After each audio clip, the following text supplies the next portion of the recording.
Been very successful. I invented the Da Vinci robot. I invented the gallbladder bag. I invented the 5mm stapler. A lot of other products that are on the market. So it's been a great 25 years. And looking forward to the next 25 years. What I would like to do today is give you a little bit of insight into the thinking behind an invention. The woman over there said that she has children and that every day there are new products for her. It's absolutely true. We invent every single day. I remember being 7 or 8 and thinking that the dental floss that I had should have a flavor in it. I wanted bubblegum. And that's an invention. You know, I didn't think of it as an invention, but it is an invention. A 6 or 7-year-old boy invented a jar with 2 tops to get the peanut butter out. Could never get the peanut butter out of the bottom of it. So his father was a patent lawyer. They filed a patent on a jar with 2 tops. You can invent everything. And as an example, this, which we have here, this has patent numbers on it. This is a patented invention. And when you put a product on the market, you have to include your patents, or it becomes invalid. You lose the patent if you put out a product and don't put the patent number on it. And this has a whole bunch of patent numbers on it.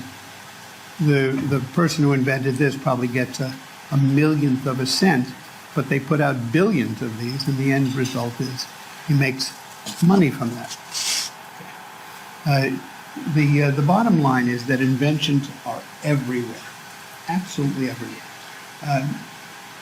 Orthopedics, fabulous device field, pediatrics, anesthesia.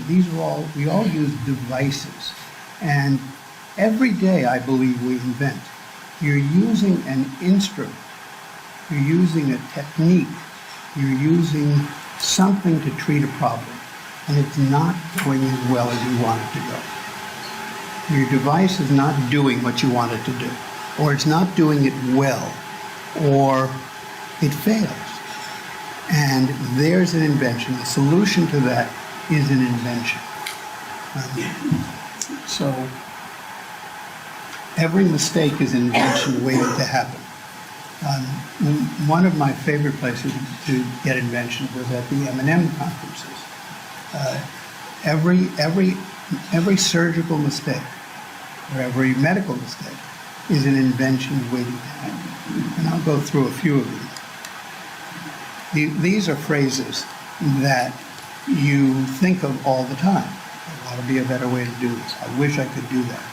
Every time you hear yourself thinking that, you have an invention. Because the way to do it better is an invention. And it's patentable. Because you are the people in this room are the world's experts at what you do. I cannot invent an orthopedic instrument. I'm not an orthopedist. I'm a general surgeon and a colon and rectal surgeon. So I can't do that. I happen to know a lot about the heart, so I have quite a number of heart operations. But there are things I can invent and things I cannot invent. I have a lot of patents with co-inventors, people that I've talked with in the hospital. I ask them, what problems are you having? What's the worst thing that can go wrong with this particular operation? And how would you prevent it? Any one of these will be an invention. If you're using a device and you want to make it faster, safer, cheaper, that's an invention. They are literally everywhere. Here's a way to think about an invention. Here's an invention I didn't get a patent for. But I was sitting with my wife, and late at night, we're in a restaurant, and she wants coffee. She said, but I'm afraid to order coffee because it might not, I'll order decaf, but I don't know whether it will be decaf, and if it's caffeinated, I'll be up all night. Can you think of the solution to this problem? Anybody in the room think of a solution to the problem? Sir? Make sure you get the server's telephone when you're up in the middle of the night. Good idea. Bring a gerbil with a running wheel to the restaurant and administer 3 drops of. I actually brought my hamster from New York, so she's in the room and sleeping right now, but running all night. Peter, don't they make the containers different colors on top? Well, they do, but there's no guarantee that the person who made the coffee actually made decaf. Dipstick, I did. Excellent. That was my invention that I had. And I filed a patent application. No, I actually never filed a patent application on it because a little bit of research showed me that you can't do it because there is no decaf coffee. Caffeinated coffee has about 4% caffeine, and decaf has about 1%. So you can come up with a dipstick that will chemically analyze whether there's any caffeine in it, but you can't make it different. At least I couldn't come up with a way to make it differentiate between 1% and 4%.